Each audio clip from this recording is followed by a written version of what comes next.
পুৰণি কালত ছৌদি আৰবত কোনো ধৰণৰ ৰজা শাসনৰ ব্যৱস্থা নাছিল। তাৰ সলনি জনগোষ্ঠীয় শাসনহে বিৰাজ কৰিছিল।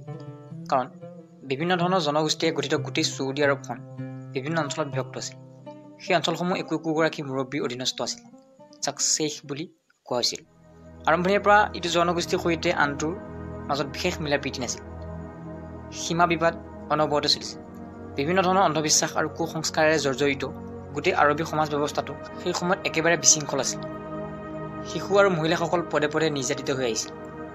মদৰ আড্ডা, জোৱা খেল আদিবোৰ মুকলিকৈ চলিছিল। আৰম্ভণিৰ পৰা যুদ্ধ বিগ্ৰহৰ সৈতে জৰ্জৰিত সেই গোষ্ঠীসমূহ যুদ্ধ বিগ্ৰহত পাকৈত আছিল। সেই সামান্য কথাতে যুদ্ধ বিগ্ৰহবোৰ চলিছিল। সেইবাবে ইছলামিক পাৰ্চপেক্টিভৰ পৰা সেই সময়খিনিক জাহিলিয়াতৰ যুগ অৰ্থাৎ অসংস্কাৰী যুগ বুলি কোৱা হয়। কাৰণ ছৌদি আৰবৰ গোটেই সমাজ ব্যৱস্থাটো সেই সময়ত বিশৃংখলতাৰে পৰিপূৰ্ণ আছিল। যেন নহওক, ছৌদি আৰবৰ সেই জনগোষ্ঠীসমূহৰ ভিতৰত কিছুমান বহুত পুৰণি আছিল, কিছুমান নৱগঠিত। য়েমেন নামৰ দেশখনত গঢ় লৈ উঠা চাবেইন নামৰ জনগোষ্ঠী আৰু আৰবৰ আল উলা নামৰ অঞ্চলত গঠিত থামুদ নামৰ জনগোষ্ঠী দুটা আৰবৰ থলুৱা জনগোষ্ঠীসমূহৰ ঠাইত পৰে। প্ৰথম অৱস্থাত আৰবৰ বেছিভাগ লোকেই অঘৰী আছিল, যাক আৰবীত বেদুইন আৰু ইংৰাজীত নমাড বুলি কোৱা হয়। ইতিহাসৰ পাত মেলিলে পোৱা যায় অঘৰীসকল সাধাৰণতে পশুপালক আছিল। চৰণীয়া পথাৰ আৰু খাদ্য সন্ধানৰ বাবে এঠাইতে নিগাজিকৈ বাস কৰাটো সম্ভৱ নাছিল। কাৰণ বংশ বৃদ্ধিৰ লগে লগে বিভিন্ন অঞ্চললৈ ঢাপলি মেলিব লগা হৈছিল। বাইবেল আৰু কোৰাণলৈ চকু পালে আমি পাওঁ প্ৰফেট আব্ৰাহাম তথা ইব্ৰাহিম নবীৰ এটি পুত্ৰৰ নাম আছিল ইছমাইল, যাৰ অৰ্থ ভাগ্য। ইছমাইলৰ মাক হাজেৰা আছিল মিছৰীয় মহিলা। বাইবেলৰ মতে ইছমাইলক সম্পত্তি ভাগৰ পৰা আঁতৰত ৰাখিবলৈ মাক হাজেৰাসহ ইছমাইলক বাটছিবা নামৰ কোনোবা মৰুভূমি অঞ্চললৈ পঠিয়াই দিছিল। আনহাতে কোৰাণৰ মতে আল্লাহৰ নিৰ্দেশ মৰ্মেহে ইব্ৰাহিম নবীয়ে ইছমাইলক মক্কাত থৈ আহিছিল।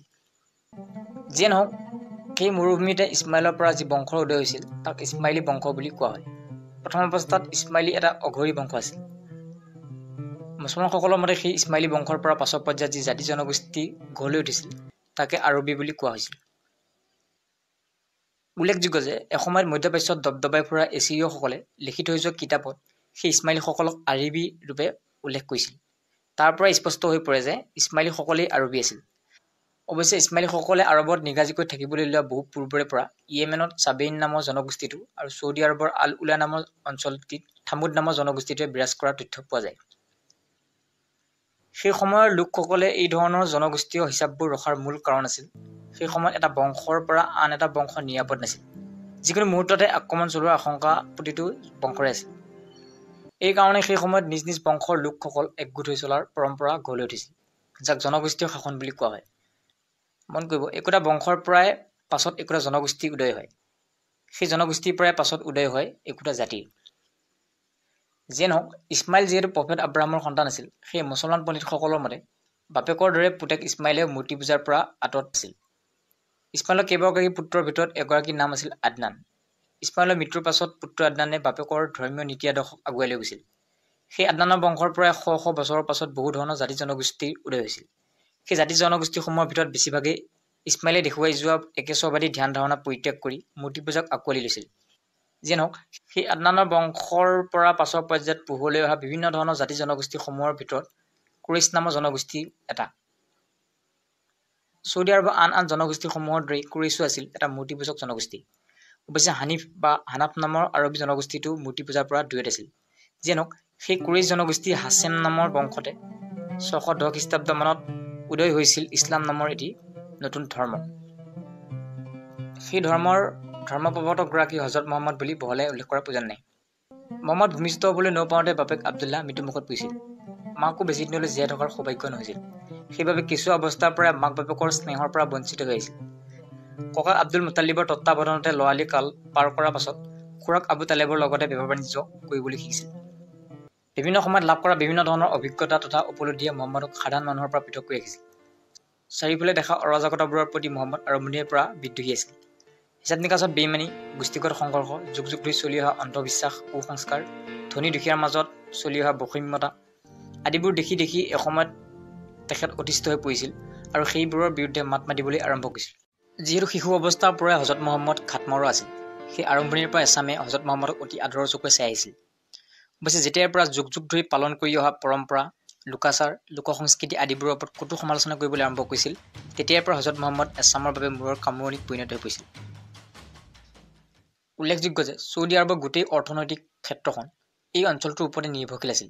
পাছৰ পৰ্যায়ত এই অঞ্চলটো ইহুদীসকলৰ হাতলৈ যোৱাৰ পাছত সমগ্ৰ আৰবৰ অৰ্থনৈতিক ব্যৱস্থাটো ইহুদীসকলৰ হাতলৈ গুচি গৈছিল। সেই সময়ছোৱাত ইহুদীসকল একেচবাদী হোৱাৰ বিপৰীতে আৰবীসকল আছিল মূৰ্তিপূজক। তাৰোপৰি ইহুদীসকল আৰবৰ থলুৱা নাছিল। এই কথাটোৰ বাবে ইহুদীসকলৰ সৈতে আৰবীসকলৰ মাজত ভাল ভাৱৰ অভাৱ আছিল। এইখিনিতে পথাৰত নামিছিল খ্ৰীষ্টিয়ানসকল। চকুৰ আগতে সমগ্ৰ আৰবত খ্ৰীষ্টান ধৰ্মে জনপ্ৰিয়তা লাভ কৰাৰ কথাটো মন গৈ ইহুদী আৰু আৰবীসকল এক হৈ পৰিছিল। দুয়োটা পক্ষৰ মাজত হোৱা এনে মিত্ৰতা আগন্তুক সময়ৰ বাবে বহুত বেছি সুবিধাজনক নহয় বুলি অৱশ্যে দুয়োটা পক্ষই ভালদৰে জানিছিল। তেনেকুৱাতে ভুমুকি মাৰিছিল ইছলাম ধৰ্মই। যিহেতু ইছলাম এটা সম্পূৰ্ণ আৰবী ধৰ্ম, আৰবী সৰ্বসাধাৰণ ৰাইজে কোনো ধৰণৰ সংকোচ নোহোৱাকৈ নিজৰ গোষ্ঠীগত পৰিচয় পৰিত্যাগ কৰি মুছলমান পৰিচয় পৰিচিত হোৱাত অলপো বাধা অনুভৱ নহৈছিল। অৱশ্যে এইখিনিতে প্ৰত্যাহ্বান হৈ থিয় দিছিল ধৰ্মীয় বিশ্বাসে। যুগ যুগ ধৰি বিভিন্ন দেৱ দেৱীক ত্ৰাণকৰ্তা ৰূপে মানি অহা আৰবীসকলৰ বাবে হঠাতে নুহ, ইব্ৰাহিম, মুছা আদিসকলক নবী ৰূপে মানি চলাটো প্ৰথম অৱস্থাত ইমান সহজ নাছিল। ইয়াৰ বাবে বহুবাৰ সংঘৰ্ষ হৈছিল। অৱশ্যে হানাফ নামৰ জনগোষ্ঠীটো বেদুইনসকল সমাজৰ পৰা পিছপৰা ৰূপে পৰিচিত তথা দুখীয়া শ্ৰেণীৰ লোকসকলৰ পূৰ্ণ সহযোগিতা আৰু প্ৰচেষ্টাত ইছলাম ধৰ্ম আগুৱাই যাবলৈ সক্ষম হৈছিল। হজৰত উমৰৰ দৰে এগৰাকী লিডাৰে এবাৰ হজৰত মহম্মদক নিধন কৰিবলৈ আহি ইছলামত দীক্ষিত হৈ উভতি যোৱা ঘটনাটোৱে মুছলমানসকলক আৰু বেছি মজবুত হৈ উঠাত সহায় কৰিছিল। তেনেকৈয়ে লাহে লাহে মুছলমানসকল ছৌদি আৰবৰ এটা বৃহৎ শক্তিত পৰিণত হৈ পৰিছিল। ইছলাম ধৰ্মৰ জনপ্ৰিয়তা লাভ কৰাৰ আঁৰত কেইবাটাও কাৰণ জড়িত হৈ আছে। এই ভিডিঅ'টোৰ মূল উদ্দেশ্য হৈছে মুছলমানসকলৰ উদয়ৰ আঁৰত লুকাই থকা ৰাজনৈতিক আৰু ভৌগোলিক অৱস্থিতিটোৰ আভাস দিয়া। শেষলৈ চোৱাৰ বাবে ধন্যবাদ।